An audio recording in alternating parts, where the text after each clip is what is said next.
I grew up in a small town.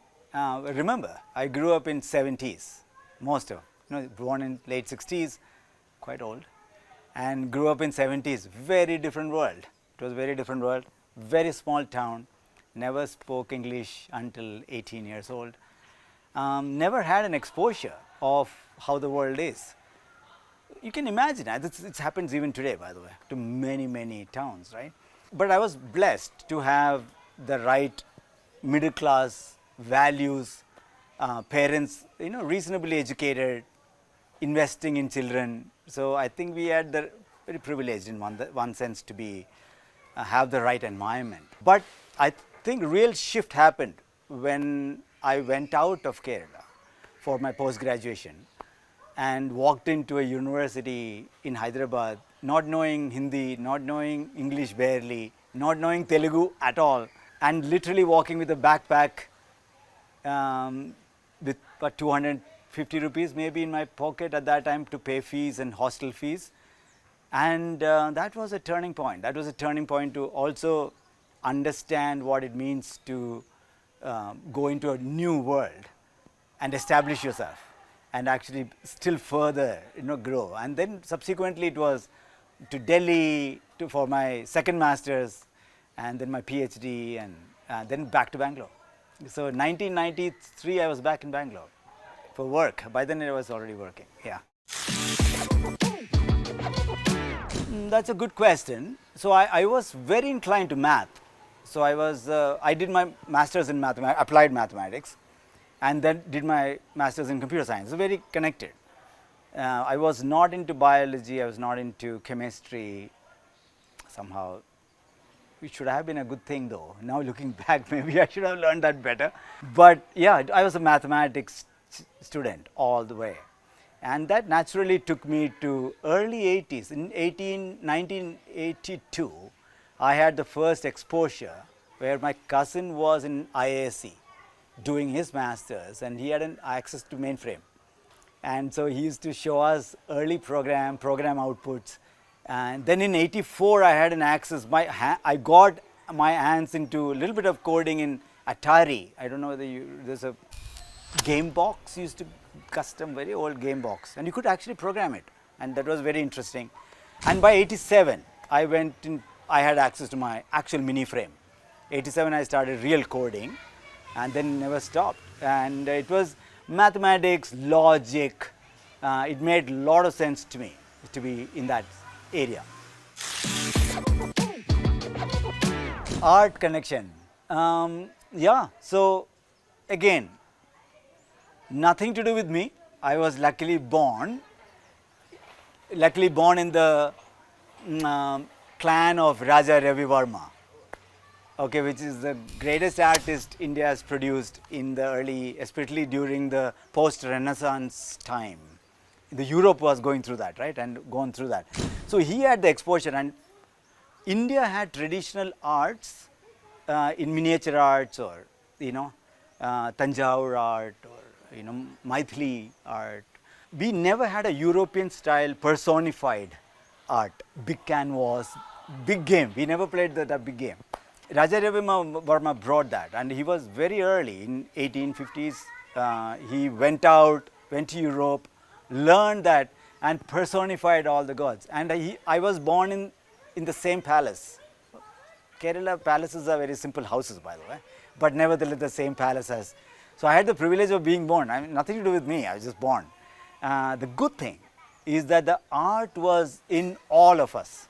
So I started my first painting when I was 4 years old.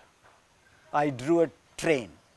I remember that train, like a full black train, because at that time it was actually a train with smoke, okay, so I remember. And I remember winning something with that, and I never left. Every year through my schooling and college, I painted, drew, mostly pencil drawing, watercolor. I loved watercolor, and many of those, clay modeling, clay. I played with everything I can get hands on. I think that has really worked when you look back. It's a beautiful combination to have a logic mind, math and logic mind and art mind playing together and it works out really well now. Looking back, it's good to have both sides. Yeah, building things, I think it came very naturally because two reasons. One, as boys, you tend to destroy more than building. So we used to, take every parts of cycle out and you don't know how to fix it back, things like that. We are natural at sort of playing around with things, mechanical at that time, mostly mechanical parts. My father was very, very, very hands-on, handy. A lot of us has inherited. For example, I repair most of the things in the house. We drill everything. Very hands-on people. He used to cut wood, plumbing, electrical. So we had a lot of that naturally helping him. My uncle was into radio, valve, electronics, all that thing. So all around the house you will see welding machine and tools and everything else. So it was sort of, we grew up in that environment.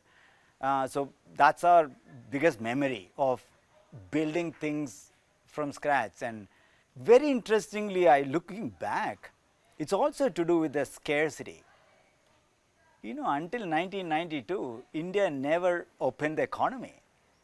And, we were 70s and 80s, hard times. So you will see a lot of middle class reusing every piece, and we don't throw things out. And we keep reusing and repurposing things from. So I think a lot of that might have played out to a natural interest in unbundling or breaking and then rebundling or making. Yeah. I don't think I was very informed. When you look back, today's children with access to internet and access to lot variety of signals coming through their brain, I think we were a lot more naive and simpler, I think. But we walked in at the perfect time. We started working early 90s, India opened up, perfect time, and we were privatizing, we were opening up, trade opened up, economy opened up, banking sector opened up. Luckily, 10 years ago, and I keep telling, I tell Siddharth, half the time, 10 years ago, if I were 10 years before, I would have maybe turned into at best a BESCOM engineer or maybe a bank officer. That was a great job for a middle class, to be an officer in SBI, right? Even today, actually, if you look back, and stayed there because we had no other opportunity, or an LIC officer. Beautiful jobs. Nothing wrong in these jobs, but the limitation we had in 70s or 80s all started going away in 90s. So a lot of us were blessed in entering the workforce at that time, and even bigger things happened when in the computing world, and getting a MTech PhD degree in computer science early 90s was a perfect starting point when the internet was about to open. I used to use technologies pre-internet. I don't know whether you know things like Gopher and all that thing. So we used to do Gopher protocol, talk to other universities around the world as I do PhD. So I did have access to internet even before internet was born. And then, as we know, commercial internet was born, or consumer internet was born. I think that gave us a lot of right time, right opportunity, serendipity, and a lot of luck. But only people who grab the luck, grab the opportunity. So some of us actually grabbed it, and we were not afraid of grabbing those opportunity. And 1993, I got into Infi, and that was, then of course I had the best mentors and tiny office in Koramangala. Everything. So small companies tend to have lot more cohesive, better mentorship than a large company. So again, I was always in a startup world in that sense. Since then, yeah. Coming from a middle class, not so privileged environment, like we are not a tier 1 city, like a Mumbai, everything, there are the boys there or girls there are they are a lot more exposed to diversity and cosmopolitan culture. We were in a tiny town, so we had to fight to be a good. So I think a lot of us were naturally hungrier because nothing was given to you on a platter. So we had to really work hard to be there. Even when I was doing my PhD, I had a fantastic professor, and he had a global exposure, Indian exposure. He was teaching in the US, but an amazing professor, and who gave a lot of life lessons to me, other than my parents, of course, before that. Then I joined Infi, and Infi was 200 people, 300 people. We had 3 offices in Koramangala, yeah, that's about it. 2 offices still, I think they still retain it, just for the legacy purpose. Very small team.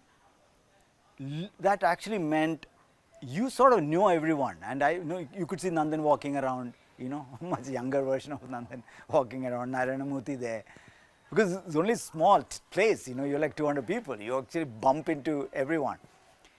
And I had the privilege of excellent mentorship again.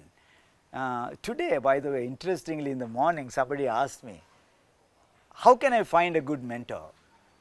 And my answer was, you have to be a great mentee first, and then you will find the right mentor. That means you are childlike, wanting to learn, wanting to absorb, waking up with positive energy. Being that person is the first thing before you find the guru, no? Otherwise, you don't attract the right guru. So I think maybe we were lucky. I was always lucky to attract the right people. And 1994, I remember Nandan walked in, because I was one of the 2 people, 2 in the Infosys, only 2, who were coding on internet. Coding on internet in 1994, right? Very, very early. Do you remember the company called Netscape? And Netscape was not even born. This is pre-Netscape. So Nandan walked in, Nandan as a visionary, and that's how I realized, oh my God, he's thinking 10 years ahead or 20 years ahead. He walked in and said, hey, I'm Nandan. I said, of course I know you, you are Infi founder. Then he said, I know you're programming in internet. I believe, let me give you my vision. And he said, internet, what is internet? And he was telling me, right, internet is going to interconnect to technology much faster into a large interconnection beyond a physical world. So the branches in the banks and the bank teller, all that could be on the internet. So he was imagining banking on the internet and teller on the internet in 94. And he told me, can we prototype this? I said, I love it. Why would I lose a chance? I had no clue. I had freaking no clue, okay, what it meant.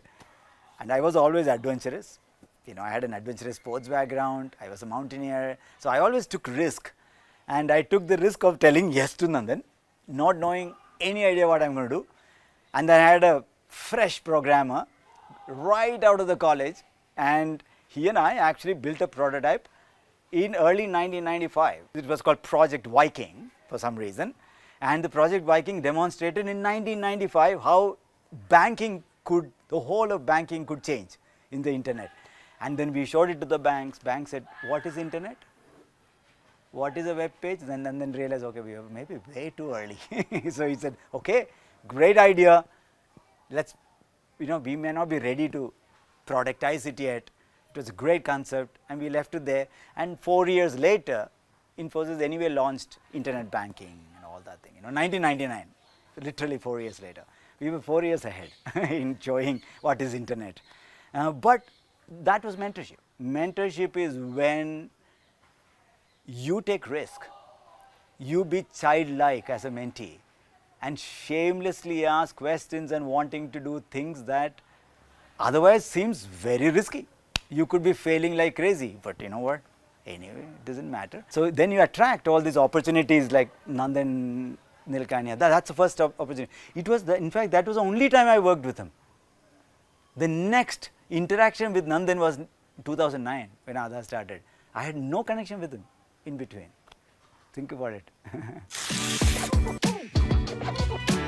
So what happened in Infosys is I stayed there for 3 years, and really good mentorship, great learning. And then we were asking at that time, one of his Infosys senior vice president of sales, global sales, Devdutt Yelurkar, again a fantastic mentor. He said he wants to start a product company, and Infosys had a product IP, but they didn't have a product maturity. because India at that time we were barely, offshoring was starting. So we were not into product, worldwide product, and most of the customers were US and Europe, so it didn't make sense at that time to do it here. And we had no development tools or connectivity like GitHub, everything that you take it for granted today, nothing existed. So we had to move. So Dev said, I want to start a company, and he bought the IP from Infosys, and Infosys funded $100,000. That's it, you know, like what at that time maybe 40 lakhs equivalent Indian rupees, and said, okay, go start. Then he asked Nandan, I also want someone who can work with the internet, because he was in the US, so he was seeing internet 1996, right, 1995. So he was starting to see Netscape founding, Amazon books very early they're starting. So he realized supply chain, not banking, supply chain is going to change with internet. So he asked Nandan, who is your best person? Nandan is only one person, you know, that's Pramod. You know, I don't have, you know, you take him. I literally went to Boston. I just showed up again in Boston, nothing to do with it, and really work hard. I remember my wife tells me, for days I don't used to come home, and used to work imagining a supply chain product and built the whole product line, demonstrated to companies at that time. In 2 months, we got few customers out. And then I came back, and the other said, I'm not sending you back, I need you back. And next 6 months later, me and my wife was back in the US. So in 1996, we were back in the US, and then I joined that startup. It was Infosys funded initially, but then we raised funds, 2 rounds of funding, great success. Then the internet bust, 9/11, you know, it's a September 11 bomb attack, and the bubble burst. We survived really well. We even raised funds even after the internet burst, 3rd round. And then we got acquired in 2005. By then I came back. I came back to Bangalore to expand our product engineering, because by then, you know, India was offshoring well, Indian IT sector was growing. So it made sense to have another 30-40 engineers here, or 20 engineers here, rather than everybody in Boston. And so it was also a good opportunity for me to come back, because my family was here and I always wanted to be back here. So 2003 I came back and started engineering here. 2005 we got acquired, great acquisition, great exit, but I became a global CTO, chief architect for that company, and continued till 2009.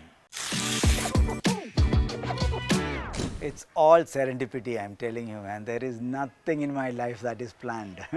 In 2009, one fine morning in June, I opened the newspaper, Deccan Herald, Bangalore paper, and the news says, I had no connection with Nandan, right? I left in 1995, after that no connection. It says Dr. Manmohan Singh has invited Nandan to do UID project. It was not called Aadhaar then, unique identity project. And it's going through my mind, wow, this is good.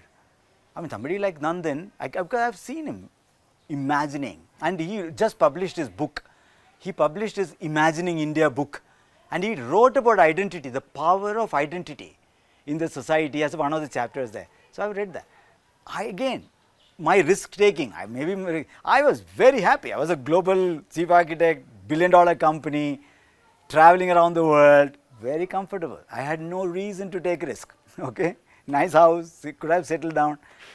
Again, my stupidity, or right, good or bad, I decided I'm going to volunteer for Aadhaar, and I got in touch with Nandan through multiple connections. I said I need to get in touch with him again, and I wrote a cold email to him and said, I want to see you. And then I met him in the house, and he asked, are you crazy? You have a good job and you're good settled, very nice, and it's your product. It's not even that you're working for somebody, it's really a company. Why are you taking the risk of jumping into a project? He said, I have no idea how Delhi and this project will turn out. 6 months later, I may be back in Bangalore from Delhi. Are you okay taking this? I said, absolutely. In 1 week, I quit my job. But the company and the entire team in my company was so proud that, wow, Pramod is going to contribute to the, and they literally cheered for me to quit. Think about it, right? It's Maybe they don't like me anyway, whatever it is, but I think it was the sheer optimism that something like this with Nandan could trigger, that you get that intuition. And I quit and joined as a volunteer. 1 week later, I was volunteering for Aadhaar. Yeah, absolutely. No, I had no idea how it was going to turn out. But that was a beauty. That was, see, if you are a lifelong learner, if you are in the quest of learning, and if you are ready to put yourself in a very uncomfortable situations, not a comfortable situation, uncomfortable situation, if you are one of those people, you generally like the journey. And cricketers, now you can hear cricketers saying, it is about the game, it's not about the output, right, outcome. It's not about the win or loss. It's the journey that you go through that matters to you, because life is long and you are doing again and again. How do you wake up at 60? I'm 58, right? How do you wake up every day motivated? It's because the journey matters. Every day what you do, who are you doing with, how are you enjoying that journey matters. I was one of those people. I could take that risk. So I think it made total sense to take risk for me, and the journey was up and down with absolutely clueless days, really days that we wake up afraid saying, my God, I have no idea how to do this at all. But Nandan had already committed, we will deliver 600 million IDs in 4 years. Why is that 4 years? Because we had 5 years election window. First year is honeymoon anyway, because what is UID, policy, committee, something all will happen, nothing will happen in 1 year, because you have to launch it. In 1 year you launch Aadhaar, you are left with 4 years. And he actually said last 6 months the next election cycle will kick in. So you really have 3.5 years to deliver 600 million, 60 crore Aadhaars, right, identities. That means you are clueless. Everybody is clueless. And that's a beautiful place to be in. That's actually a funny thing, is that when you put yourself in that place, what happens is that you have no choice but to be a learner and a collaborator. You shamelessly ask, how will you do it? How will you do it? How will you do it? Because I have no idea how to do it. And that allowed you to be I reached out to every Google and Twitter and everybody saying, how did you build this tech? How do you build for tech at that scale? We reached out to everyone because we had no idea. And that's beautiful journey, a beautiful journey of risk taking with literally a single digit low, 2%, 3% success probability of that project, literally that low probability. No one gave. Every expert, identity and biometric expert in the world told us, this is an unviable project. You will not be able to do it. India will not have the capital and the time to do this. It will cost you so much. And eventually it costed us $1 a person. That's it. We delivered 1 billion Aadhaars in 5.5 years. Billion. Reward. Reward is learning. I think my reward has always been the learning that you go through in every decision that you go through. And you also watch how Nandan is navigating Delhi, because he's a Bangalorean technologist, technocrat. And over there you have Home Minister, at that time Home Minister like Chidambaram, for example, right? Very strong politicians, Pranab Mukherjee, and at that time very intelligent. Then of course Dr. Manmohan Singh, the finance minister, at that time finance minister, then the prime minister then. What you do is you're learning the art of navigating, the art of creating coalitions, positive coalition. How do you create positive coalition? How do you minimize negative coalition? How do you articulate something that looks like a win for the other party, not for us? That means if you say you should adopt, why should they adopt Aadhaar? So we learn all these things through the journey. And my best takeaway is that you learn a playbook in your mind to negotiate and build systems at 1 billion people scale. And that's not a joke. India is not even one country, right? Like, it's a continent of cultures, 22 languages, hundreds of variants of language, cultural differences, religious differences, economic differences, education differences, climatic condition differences. How do you roll this out at that scale was phenomenal learning. And best part is that you learn. You become shameless learner and that's a beautiful thing. Nothing to do with tech. Tech is an integral part of it. Tech is what enabled us Aadhaar, a 150 people team with a 40 people technology team, with a 10 people core design team to reach 1 billion people in 5.5 years, right? Small team. That's because tech can allow you to orchestrate that villages, enrollment, authentication, error correction, capture, updates, all that thing technologically. But you still have to worry about incentives. Still have to worry about why should people stand in line. I mean, by the way, Aadhaar doesn't even look good here. That nobody likes Aadhaar photo, first of all. And second, nobody, because everybody is, my father was disappointed. He said, this is a very bad looking plastic. I said, yes, because it's a digital ID. You are your identity. This is just a proxy. You can photocopy any number of times. That's not your ID. You are your ID, and you should be able to establish your identity, who you are, to any system, anywhere, anytime. And that is the power of Aadhaar that unleashed later. But you know, all those navigation tricks of telling RBI, for example, convincing them to say, you can use Aadhaar to do a no frill account, subsequently called Jan Dhan, later called Jan Dhan account. Everything is about sale. You are selling to the other party why they should use this product called Aadhaar.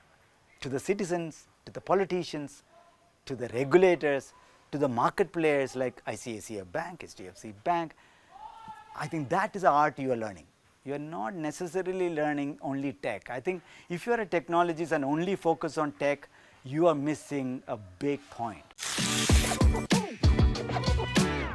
Fantastic. I think what did Aadhaar teach us?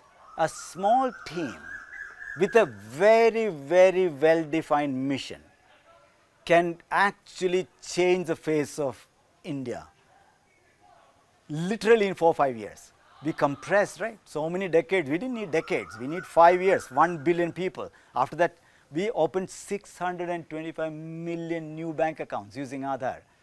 60% or 65% is women. First time rural women, all bank accounts. So we saw this, the belief. I think this is what is interesting. Half of us in our life, we don't believe moonshots can happen.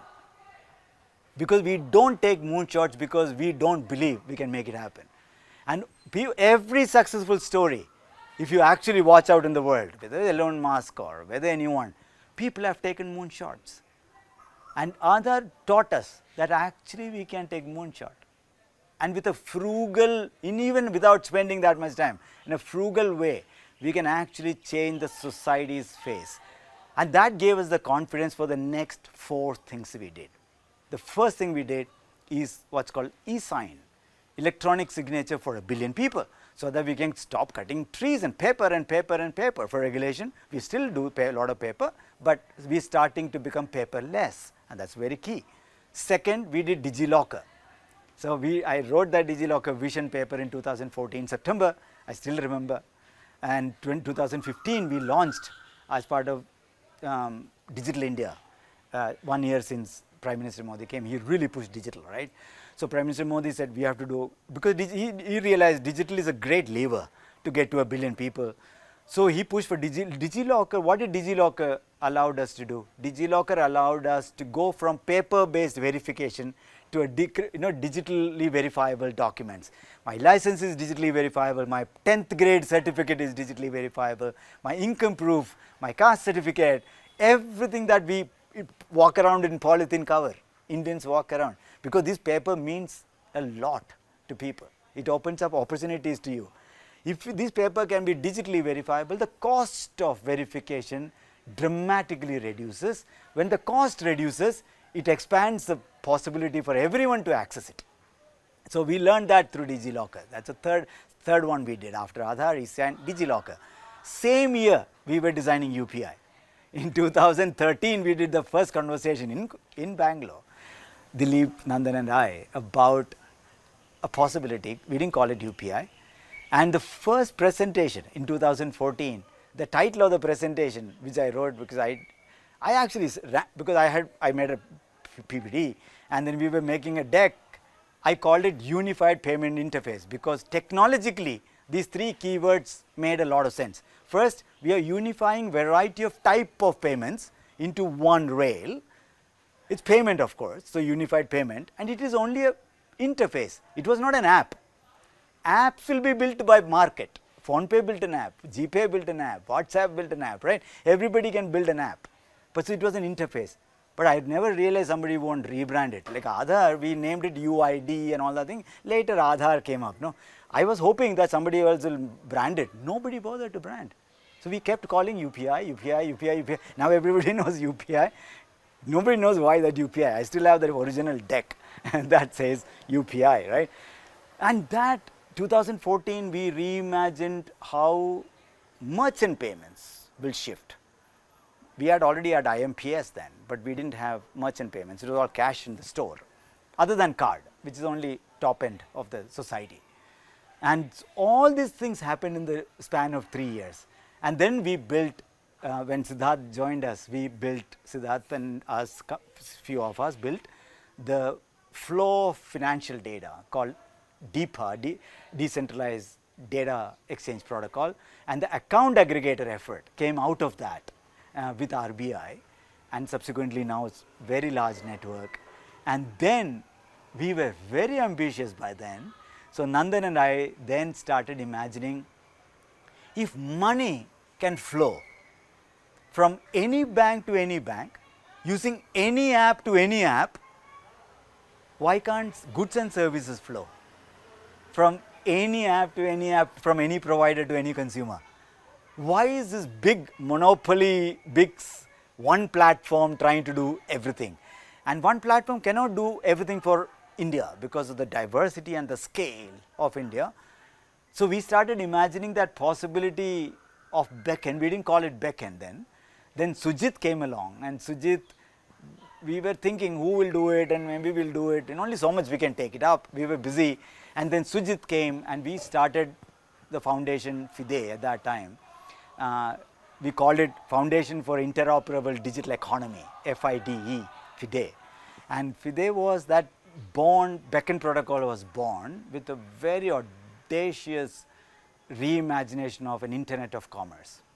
And Kochi was the first pilot. Then Namayatri. We are all very proud in Bangalore, of course, talking about Namayatri, where auto rickshaw drivers don't have to pay a commission and they can, fixed fee structure. And now it's spreading metro, everybody is there. Then subsequently, the Ministry of Commerce was very interested in the idea of creating, expanding what UPI did to payment, can backend do to commerce, right? And ONDC was born then, Then COVID hit us, so 2 years of slowdown. And then we started everything that we are going to now subsequently talk about, the Finternet and the larger efforts. It's not just the Finternet. Now it's very funny answer. Now people ask me, what the hell are you thinking, right? It's crazy, audacious, but again, Nandan has a beautiful answer to this. Our mentor, I keep quoting him. You only have 24 hours a day. Nothing you can do with it. You have 24 hours, you have sleep sometime. So what you do in that hours, anyway you're going to work hard. Anyway you're going to spend 14, 16 hours. If you're going to work 14, 16 hours, you can as well think about 8 billion people. Why only 1 billion people? Because the effort of doing for 1 billion and effort of doing for 8 billion is not that difference.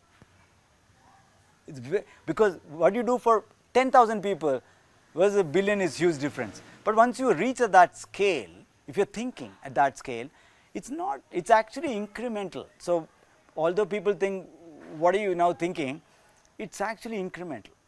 It's only 8 times, right? It's not so bad. Now, why is it important? And we'll talk about that. That's really the key.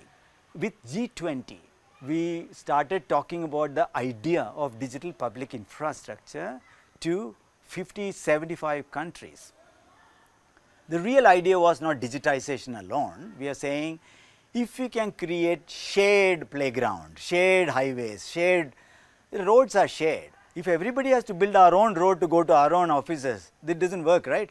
We share, many things as a community, as a society. In the digital world, we could also share. That means each company don't have to build everything. So I gave an example in the morning to someone. If you were to build a house, if you were to start building the brick first and baking the brick and then doing iron and then making a hinge, you will never build a house. It's too costly to build a house like that. But you can assemble the house today because many building blocks are available as shared infrastructure. Someone else is baking, right? It's a very important construct in the digital world also. If you're an entrepreneur, if you're a PhonePe, or if you're a Zerodha, or if you're a worldwide fintech company, health tech company, if you are able to reuse building blocks and shared infrastructure to assemble your solution faster, then as an entrepreneur, you can go to market faster. Then you can get the customers faster. And your cost of making a solution is lower because you don't have to do everything by yourself.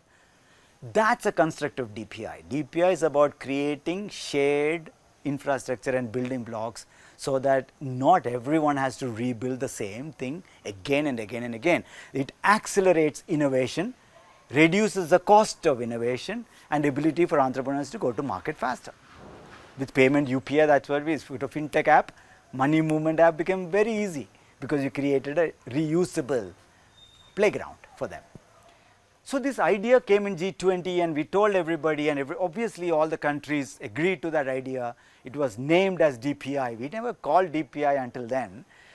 And then what happened is the realization that, my God, what India did literally in 10, 15 years, so many things got done with so few people. Serendipity, lucky, right time, right place, is not going to happen in other countries. We are seeing few countries doing really good job, like Brazil with their PIX, Thailand with their PromptPay, Singapore with SingPass, Estonia with their data sharing infrastructure, Nigeria with their NIMSI ID, Ethiopia with their identity, and South Africa with some of their effort, all in pockets. But we have 190 countries. 8 billion people, 300 million businesses. So what we are realizing is that if we wait for every country and every sector to transform, we would all be dead and gone. Unfortunately, I don't have that kind of patience. Nobody has that kind of patience. So we thought maybe we can build more universal infrastructure like internet. Internet was not built, each country didn't build one banking internet, health internet, education internet. Internet is internet for humanity. Then we build layers on internet to say how to do internet banking, how to do education on top, how to do Netflix on top, how to do entertainment top. They're all top of internet, right? So we were thinking like internet, and hence cheekily called Finternet, right? It is a internet of value exchange, not internet of content. Today we have an internet of content, but if you have to create an internet of value exchange, we have to imagine a universal infrastructure.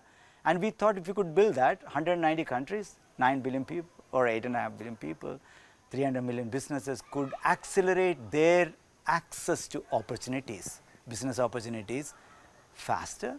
And it is very important for global south to do it, that humanity invests in internet-like infrastructure again to allow economic value exchange between people and between businesses. And we think we could be part of that. Now it's audacious but necessary for us to do. So so again, almost all this effort starts off very much as a idea, vague idea without much detail. Then we start discussing with people, similar people, and then they resonate that idea. They say, that's interesting. Yeah, let's do, it makes sense, versus it's a stupid idea, it doesn't make sense. So you wake up without giving up these ideas again and again and again coming up. We discussed this 4 years ago, same place, Siddharth and I, right? So, but it comes back and back again. And when that happens, we start to see the stickiness of that idea. Then the next phase is to convert that idea into something writing. When you write it down, you get clarity of thought, because now you have to articulate the idea to somebody else and you have to have some details to it, right? You can't say Internet of Commerce or Internet of Value and then leave it at that. What does it mean? What does it mean? How will it work? And people will have a lot of questions. So it forces you to go to that phase of writing it down. And that's what we did with vision paper. And when that gets launched, more people start to read that and say, my God, this is interesting. Or this is wacko. You know, this is totally wacko. Whatever it is.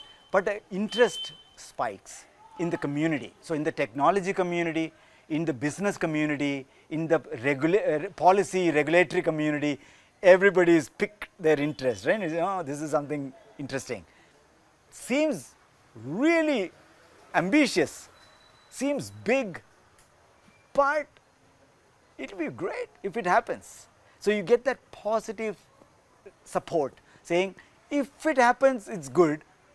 Everybody is doubting whether it will happen. So that's the state you are in at that time. Then you convert from paper to proof of concepts. So you really now start doing engineering side of it, right? Engineering the idea, beyond the writing the idea, engineering the idea to create things that you can touch and feel. You know, sample apps, sample flows, sample things that people can say, oh, this is what you mean by, though this could happen. This could happen in the internet. And when that starts having, a lot more people are interested in saying, I am interested in that flow. Market players, regulatory players, and tech community. Tech community is almost always interested. But I think the markets and the regulatory side is harder to break. Tech guys will come, but other sides are harder. And so we are in that phase. We are in that phase of now engineering the early flows, engineering the early components, engineering the early specifications and protocols, engineering the early policy work, engineering the early market incentives. That's also an engineering problem. You have to work with the market to say, why should a large bank join you? Why should a large lender join you? Why should a large property registrar join you? Why should anyone join you? They have enough things to, they have enough day-to-day problems going on in their life, right? And they have a playground. They are already playing. Why would they go out of their comfort zone to do something like this?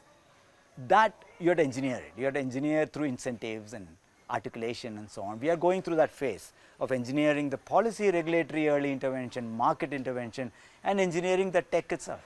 And for that, we need an organizational umbrella, which is what? Networks for Humanity. It's called Networks for Humanity. Again, NFH, it's known as NFH. It's an umbrella organization, global, multi-center, multi-hub organization that we are setting up to now formalize these three tracks: engineering, tech, policy, regulation, and market.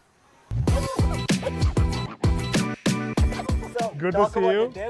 So we literally, Siddharth, do you remember? Yeah. We literally sat here. I know, that's what I was 4 years telling ago. the team, that 4 years back, this was the backyard where we had that conversation. First conversation Yeah. on what would it mean to tokenize every form of asset and then literally make it fluid. Yeah, I remember the walk even from here all the way to the cab. I don't know if you remember that. And then getting into the cab, like etched visually in my mind. Yeah, so it was really exciting. I think the way the team's just coming together and the use cases that are being built. And now we're sort of taking a cut of the future and saying, hey, let's just focus and build those flows out. And that energy is just like... Was there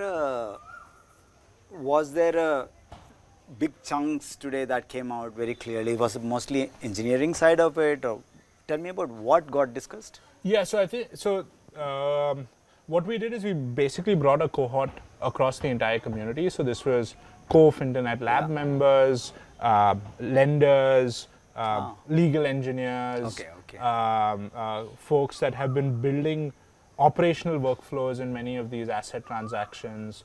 So essentially a balance of both what we want to build in the future, but deep existing experience of what's been built so far.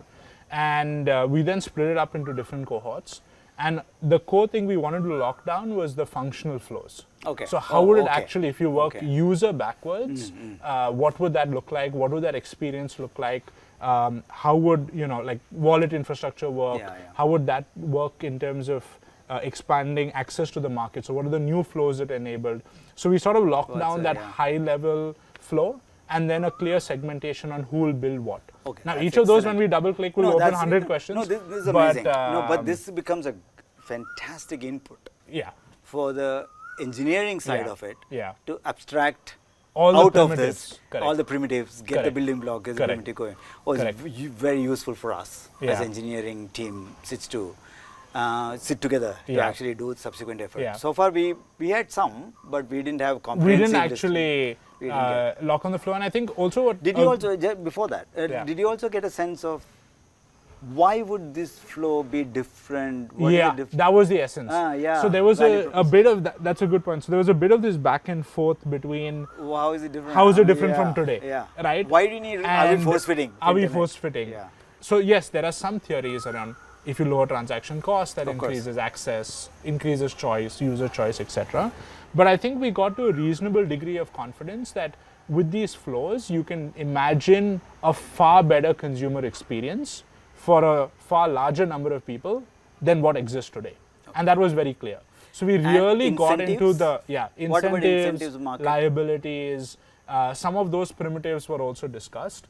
And what we're now doing is essentially clearly segmenting the team, saying, okay, within this cohort, you think through the end-to-end flow, plus the incentive structure, plus the liability structure. Okay. Then that flows into also what are the technical requirements, because some of essentially what's happening is The it's a bit whole of a business dance. flow in a right? box. It's a bit Yeah. of a dance because the technical primitives allow you to imagine this, but then you need to imagine this with the right To incentives further to, refine. then Yeah.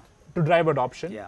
But I think just my general feel is we are seeing that balance come about. Was there anything that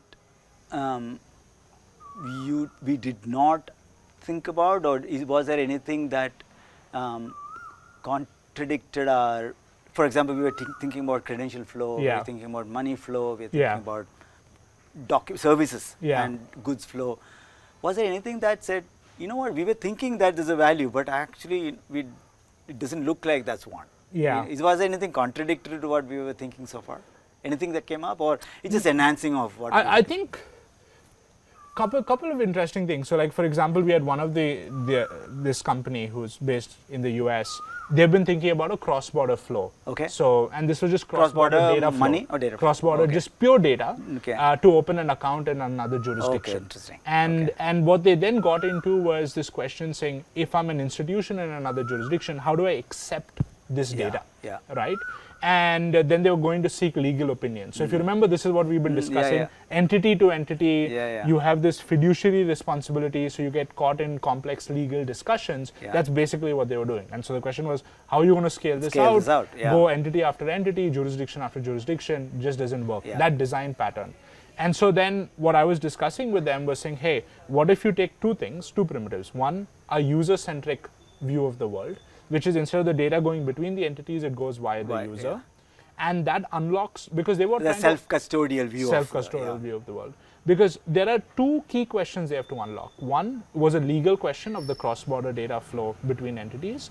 And second was a non-tamperability question, meaning when the data has interesting. gone across, how do you ensure for the That's actually intermediaries? reaffirming what we were thinking. That's very interesting. And they found, as a market participant, They're a market participant. and they are finding it incentive aligned to Be part of our part of ecosystem. the part of the like a exchange network. Exactly, in one sense. exactly. Because Very what would interesting. fundamentally happen is that if they participate in this ecosystem, then it takes care of some of the NS to M. primitives we spoke. Yeah, NS to M, correct. Immediately it opens up Yeah. instead of this bilateral, exactly. non-scalable Exactly. way.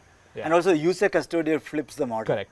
Correct. Very interestingly Correct. flips the Correct. model, and hence. And some of the tokenization. nuances we discussed, where it's beyond credentials, the entire folder, wallet plus folder Beautiful. of data. So some of those flows, I Starting mean, to a come lot in. is really aligning, So it was Nice. like Hence good to feel internet, that. hence yeah, Finternet. yeah, hence Finternet. Yeah. All Awesome. right.